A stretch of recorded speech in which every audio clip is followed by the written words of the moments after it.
রহমতে আলম নবী, নবী দুজাহান, সাহাবীরা আতর বানায় সেই নবীজির ঘাম, বলেন না সাহাবীরা সেই নবীজির ঘাম। শুনো মানো জানো কেমন আমার নবীজি, যাহার পাগল চন্দ্র সূর্য তারকারাজি। ঠিক কিনা বলেন? শোনো মানো জানো আমার নবীজি, যাহার পাগল চন্দ্র সূর্য তারকারাজি রে, যাহার পাগল চন্দ্র সূর্য তারকারাজি। তোমরা আরো শুনবানি সুন্দর কাহিনী, আরো শুনবানি সুন্দর কাহিনী। রোমে রোমে লেখা নবীর নাম, জান্নাতের রোমে রোমে লেখা নবীর নাম। রহমতে আলম নবী, নবী দুজাহান, সাহাবীরা আতর বানায় সেই নবীজির ঘাম, বলেন না সাহাবীরা সেই নবীজির ঘাম। উস্তুনে হান্নানা একটা খেজুর গাছের নাম, খুতবা দিতেন রাসূল আকরাম। ঠিক না বলেন? উস্তুনে হান্নানা একটা খেজুর গাছের নাম, যাকে ধরে খুতবা দিতেন রাসূল আকরাম, যাকে ধরে খুতবা দিতেন রাসূল আকরাম। গাছটা নবীর বিরহে একদিন কাঁদিতে রহে, গাছটা নবীর বিরহে কাঁদিতে রহে। হতবাক হই দেখে যত সাহাবায়ে কেরাম, হতবাক হই দেখে যত সাহাবায়ে কেরাম। রহমতে আলম নবী, নবী দুজাহান, সাহাবীরা আতর বানায় সেই নবীজির ঘাম, বলেন না সাহাব সেই নবীজির ঘাম, সাহাবীরা সেই নবীজির ঘাম। আল্লাহ বলেন নবী আপনি রহমাতুল লিল আলামিন, এই জন্য নবী আমার কবরের মধ্যে উম্মতের জন্য রহমত। ঠিক কিনা বলেন?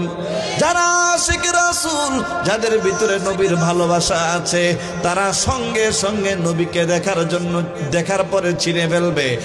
এবার আসুন, কবরের পরে আর একটা জগৎ আছে, ওই জগৎটার নাম হাসরের জগৎ। কিসের জগৎ?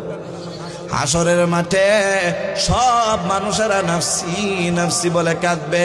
কাফের মুশরিক, ইহুদি নাসারা, মুসলমান, মুশরিক যারা আছে, মুনাফিক যারা আছে, সবার জবানে থাকবে নাফসি নাফসি। এমনকি আদম নবী থেকে নিয়ে ঈসা নবী পর্যন্ত সব নবীরা একটা ধ্বনি উচ্চারণ করবে নাফসি নাফসি। কারণ হইল হাসরের মাঠে আল্লাহ তাআলা ইসরাফিল আলাইহিস সালামকে যখন দ্বিতীয়বার সিংহায় ফু দেওয়ার জন্য, ইসরাফিল আলাইহিস সালাম প্রথমবার যখন সিংহায় ফু দিবেন, দুনিয়া ধ্বংস হয়ে যাবে, দুনিয়ার মাঝে যত প্রাণী আছে সবাই মারা যাবে, একটা পিঁপড়াও বাকি থাকবে না। এই প্রথম ফুৎকারে সব প্রাণীরা মারা যাবে, দ্বিতীয় ফুৎকারে প্রাণীরা আবার জমিন থেকে উঠে যাবে, দ্বিতীয় ফুৎকারের সঙ্গে সঙ্গে আরশে আজিমের নিচ থেকে 40 বছর পরে, কত বছর? দ্বিতীয় ফুৎকারের 40 বছর পরে আল্লাহ তাআলার আরশে আজিমের নিচ থেকে একটা বৃষ্টি হবে। তখন তো আসমান থাকবে না, এই জন্য আল্লাহর আরশে আজিমের নিচ থেকে একটা বৃষ্টি হবে। ওই বৃষ্টির ফোঁটা প্রত্যেকটা প্রাণীর হৃদয়ের মধ্যে স্পর্শ করবে, নাভির মধ্যে স্পর্শ করবে। প্রত্যেকটা পানির মধ্যে আল্লাহর আরশে আজিমের বৃষ্টি স্পর্শ করার সঙ্গে সঙ্গে সিংহা ফুয়ের আওয়াজে একটা মানুষ কবর থেকে দাঁড়ায়া যাবে। সর্বপ্রথম যিনি উম্মতের মায়ায় কবর থেকে দাঁড়াবেন, রওজা থেকে দাঁড়াবেন, তিনি আমাদের মায়ার নবী। আল্লাহু আকবার বলেন। মায়ার নবী উম্মতের জন্য এইভাবে চাদর একটা পরা থাকবে, নবীজির গায়ে একটা চাদর পরা থাকবে, সম্মানের চাদর, একটা পাগড়ি পরা থাকবে। আল্লাহর নবী দাড়ি সুন্দর, আল্লাহর নবী সুন্দর চেহারা নিয়া কাঁদতে কাঁদতে কবর থেকে দাঁড়াবেন, উম্মতি উম্মতি বলে কবর থেকে দাঁড়াবেন। ও বাবা, আদম নবী থেকে নিয়ে যত মানুষ কিয়ামত পর্যন্ত আসবে সবার জবানের মধ্যে থাকবে নাফসি নাফসি। কি থাকবে? নাফসি নাফসি থাকবে। কেউ একটা কান এদিকে নড়াইতে পারবে না, জবান নড়াইতে পারবে না। অবশেষে আল্লাহ অনুমতি দিবেন, তোমরা কাকে নিয়া কহার লিমানিল মুলকুল ইয়াউম লিল্লাহিল ওয়াহিদিল কহার। আল্লাহ ওই দিন ঘোষণা দিবেন আজকে রাজত্ব কার? আজকে রাজত্ব তো আমি আল্লাহ নিজের। আমি আল্লাহ ছাড়া কারো কোনো রাজত্ব আজকে চলবে না। যাও দেখি কাকে পারো নিয়ে আসো। এবার